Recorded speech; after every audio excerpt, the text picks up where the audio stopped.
Jadi orang yang istirahat itu orang yang selalu mencari rahmat Allah. Itu harus dihentikan. Nggak boleh terus, bahaya ini. Nggak kuat ini.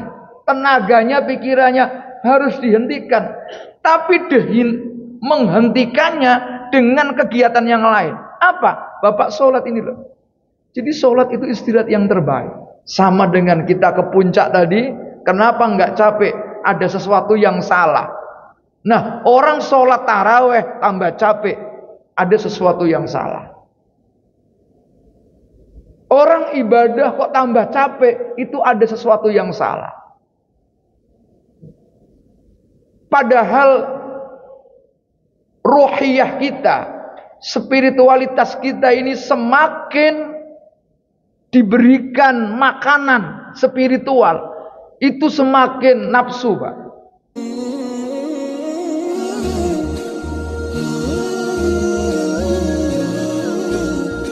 Warahmatullahi wabarakatuh. Alhamdulillahi rabbil alamin. Wabihi nasta'in ala umuri dunya waddin. Wassalatu wassalamu ala ashrafil mursalin Sayyidina wa habibina wa syafi'ina wa maulana Muhammadin sallallahu alaihi wasallam wa ala alihi wa sahbihi ajma'in, amma ba'd. Bapak-bapak, ibu-ibu, hadirin hadirat yang dimuliakan Allah, mari sama-sama kita menyampaikan puji dan syukur kehadirat Allah dengan mengucapkan alhamdulillah. Syukurillah, kita masih diberikan kesempatan oleh Allah menunaikan sholat zuhur berjamaah. Mudah-mudahan sholat kita, ibadah kita, aktivitas kita, kerja kita mendapat ridho Allah Subhanahu wa ta'ala.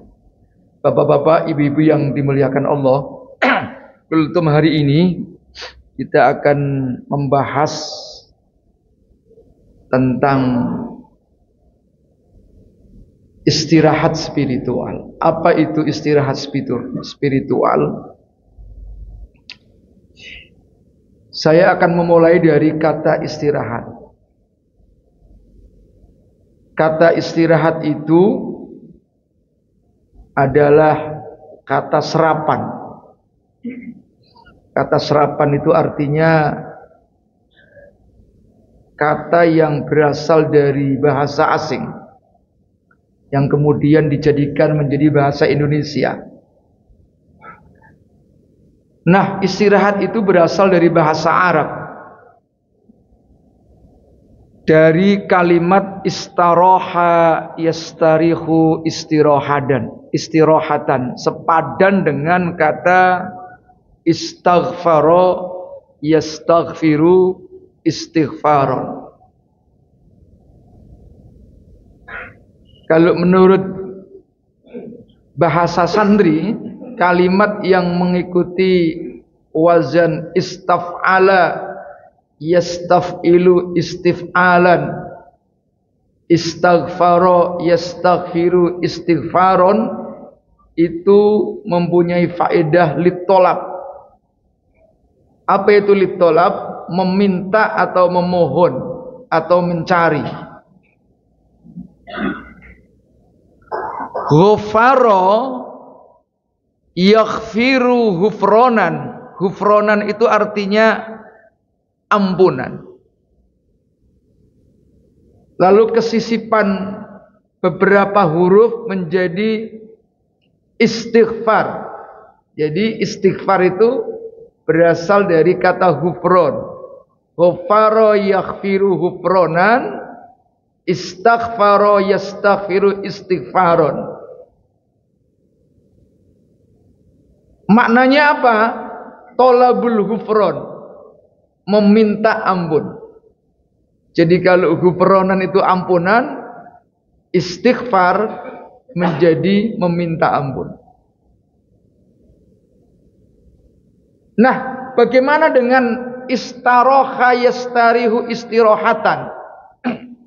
Pertama, istirahat itu dari kata rohah. Rohah itu artinya lapang, Pak.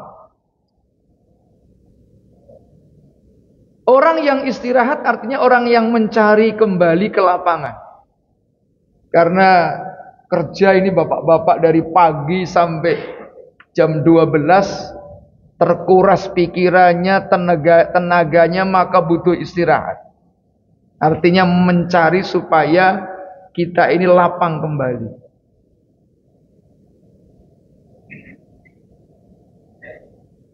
Yang nomor 2, kata rohah, kalau rohnya di kasroh, huruf tengahnya itu menyesuaikan.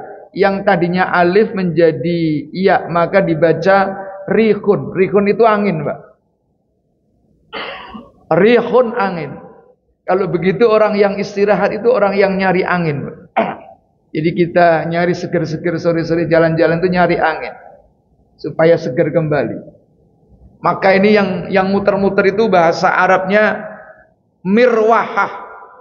Apa itu mirwahah? Arti yang sesungguhnya adalah alat untuk mendapatkan angin, dari kata rohah tadi. Ya. Sepadan dengan kata miftahah atau miftah. Miftahul jannah, alat untuk membuka. Alat untuk membuka itu sama dengan kunci. Dalam hadis Nabi disebutkan miftahul jannah la ilaha illallah. Kuncinya surga itu adalah kalimat la ilaha illallah. Alat untuk membuka itu kunci. Nah, alat untuk mencari angin ya kipas angin itu. Nah, kata ri, kalau roknya dibaca dhammah, huruf tengahnya itu menyesuaikan menjadi wawu, maka dibaca roh. Wa yas'alunaka 'anir ruh, qulir ruhu min amri rabbi wa ma utitum minal ilmi illa qalila. Wa yas'alunaka 'anir ruh. Mereka bertanya tentang ruh. Salah satu yang dipertanyakan itu adalah tentang kematian, Pak. Ketika jasad dengan ruhnya itu terpisah, itulah kematian. Nah, kematian itu min amri Rabbi, urusan Allah, nggak ada yang tahu kapan kita ini mau meninggal, itu nggak ada yang tahu. Maka orang yang meninggal itu juga bagian daripada istirahat. Itu sebabnya kalau kita mengumumkan orang mati itu sering dengan bahasa telah kembali ke peristirahatan yang terakhir. Apa? Keperistirahatan yang terakhir. Maksudnya adalah mati, Pak. Nah, dalam bahasa sering diidentikan kematian itu dengan tidur. Bapak-bapak kalau mau tidur itu insya Allah doa itu. Kalau ingat doanya bismikallahumma ahya wa bismika amut. Itu kalau taman kanak-kanak hafal. Kalau taman kaplak-kaplak ini suka lupa.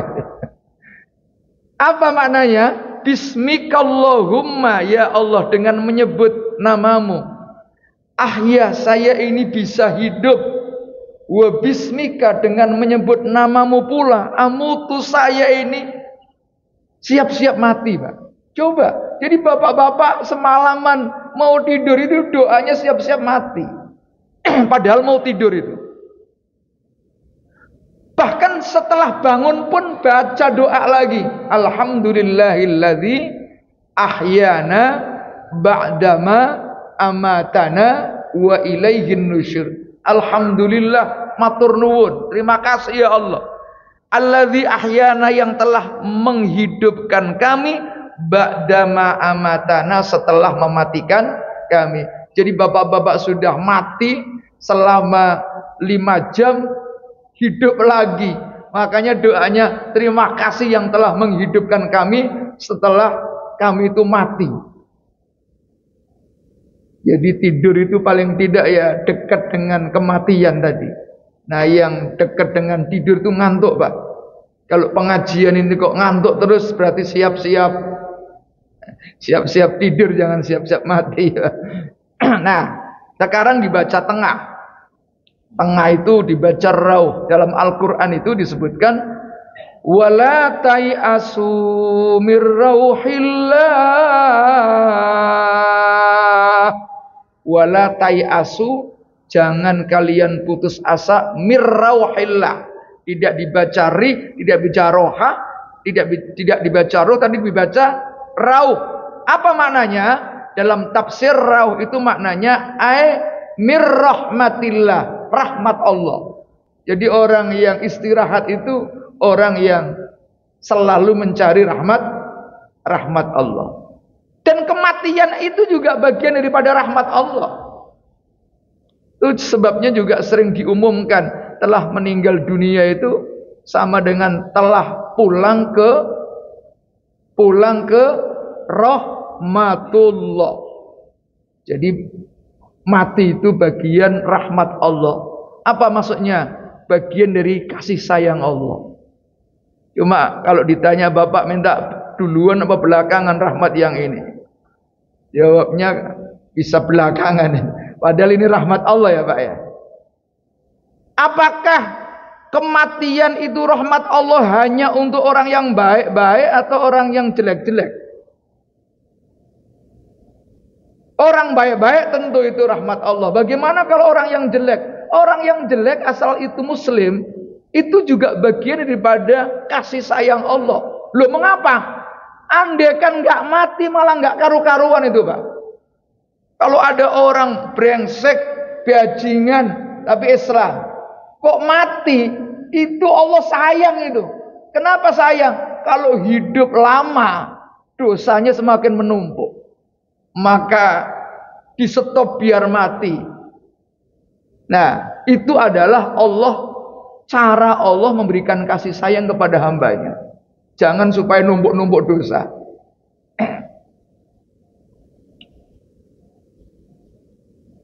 Nah, para hadirin yang dimuliakan Allah.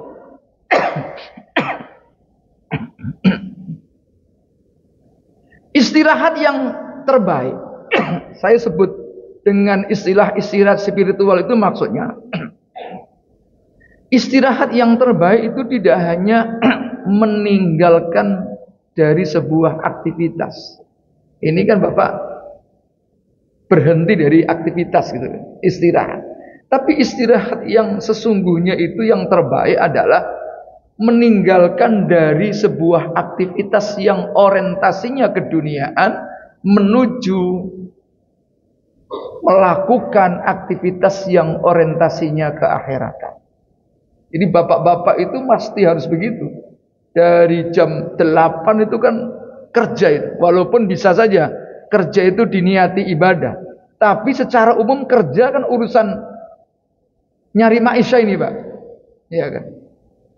Itu harus dihentikan. Nggak boleh terus, bahaya ini. Nggak kuat ini. Tenaganya, pikirannya harus dihentikan. Tapi menghentikannya dengan kegiatan yang lain. Apa? Bapak sholat ini loh. Jadi sholat itu istirahat yang terbaik. Daripada udut lama-lama ya kan, rokokan lama-lama setengah jam itu. Nah ini istirahat yang terbaik itu kita sholat dulu. Nanti kita kerja lagi, suruh istirahat lagi asar. Nah istirahat itu juga ya menyenangkan sesungguhnya. Tapi kalau niatnya benar, ini mungkin semuanya pasti pernah ke puncak. Bapak-bapak pernah ke puncak Pak ya? Ngapain istirahat di puncak? Pertanyaannya kalau balik ke Jakarta, balik ke Tangerang, kira-kira tambah seger apa tambah capek? Jawabannya tambah capek Pak. Kenapa tambah capek? Macem-macem. Itu artinya ada yang salah. Orang mau istirahat supaya seger kembali kok refreshing kok. Itu tiba-tiba tambah capek. Ada yang salah itu. Nah, Allah Subhanahu wa taala memberikan waktu 1 tahun ini rata-rata digunakan untuk melakukan aktivitas yang orientasinya keduniaan. Itu sebabnya bapak-bapak 1 bulan nanti insya Allah setengah bulan lagi lah kurang lebih. Itu disuruh istirahat spiritual, Pak. Bahkan dikasih kegiatan sholat, itu sholatnya namanya sholat taraweh. Apa itu maknanya sholat taraweh? Sholat istirahat, Pak. Dari kata rohah tadi, taraweh. Sholat istirahat. Bahkan rekreasi, ya kan? Rekreasi yang terbaik itu rekreasi spiritual. Kadang-kadang orang itu hidup sumpek, banyak ujian, banyak cobaan. Sesuai dengan ujian masing-masing lah. Nabi ini diuji oleh Allah. Mungkin kemarin sudah dibahas pada pertemuan-pertemuan yang lalu tentang Isra Mi'raj. Meninggal istrinya, meninggal pamannya. Ya. Lalu kemudian diisrakan oleh Allah, diajak plesir oleh Allah. Ya kan? Rekreasi itu. Itu bagian daripada untuk mengistirahatkan secara spiritual. Sehingga kita ini juga kata kiainya Pak Syekhul Azhar, mantan Syekhul Azhar itu Abdul Halim Mahmud, Syekhul Azhar sekitar tahun 1973-78. Jadi Isra Mi'raj itu hayatun shaghirah, miniatur kehidupan kita. Jadi kita ini juga mengalami Isra. Ya.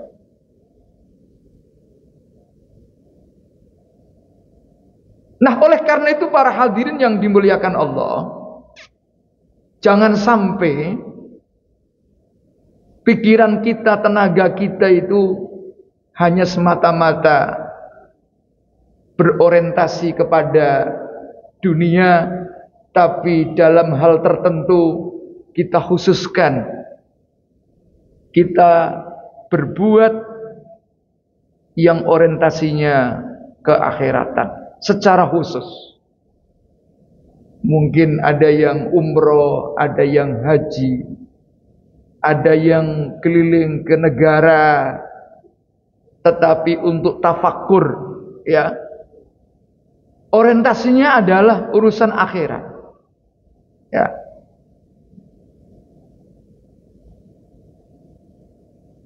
Nah, bagaimana ketika kita sholat taraweh misalnya? Itu kan sholat istirahat. Kira-kira kalau ditanya yang sama, bapak-bapak, ibu-ibu, kalau habis sholat taraweh tambah seger apa tambah capek? Nah, kalau yang ke puncak itu jawabannya pulang tambah capek. Kalau sholat taraweh ya mestinya jawabannya sama, tambah capek. Karena apa tambah capek? Karena niatnya tidak tulus.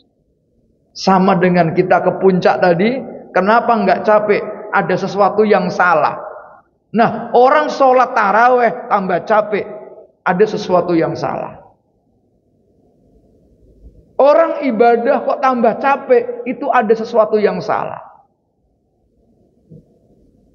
Padahal ruhiyah kita, spiritualitas kita ini semakin diberikan makanan spiritual, itu semakin nafsu, Pak. Semakin menyenangkan. Ada orang itu baca Quran 1 lembar, kepingin 2 lembar, kepingin 3 lembar. Kalau semakin tulus, sepingin tambah. Enggak seperti makan durian, Pak. Kalau bapak-bapak makan durian, mungkin 1 biji enak, 2 biji enak, 1 geluntung itu ada apa ini? 1 butir. Mungkin masih enak. Kasih lagi 1 butir lagi. Insya Allah wabillahi taufiq wal hidayah itu kelenger. Jadi sesuatu yang sifatnya materi semakin dipaksa untuk merasakan, semakin hilang kelezatannya. Tetapi yang bersifat spiritual semakin merasakan kelezatannya, semakin nikmat. Itu sebabnya orang-orang soleh terdahulu dalam banyak riwayat menghatamkan Quran dalam waktu 1 malam, dalam seminggu. Itu karena memang membaca Quran itu mendapatkan kelezatan Al-Quran. Ada orang sholat bangun malam, ya, sholat malam. Imam Hanafi itu konon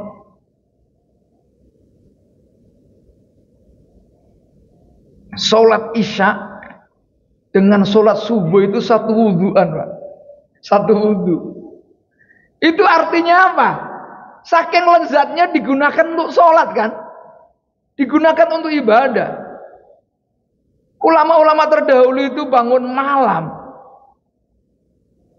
Beberapa jam pun semakin menyenangkan. Beda dengan kita. Kita ini bangun malamnya aja susah. Paling-paling kalau bangun malam terpaksa karena kita ini kencing, Pak.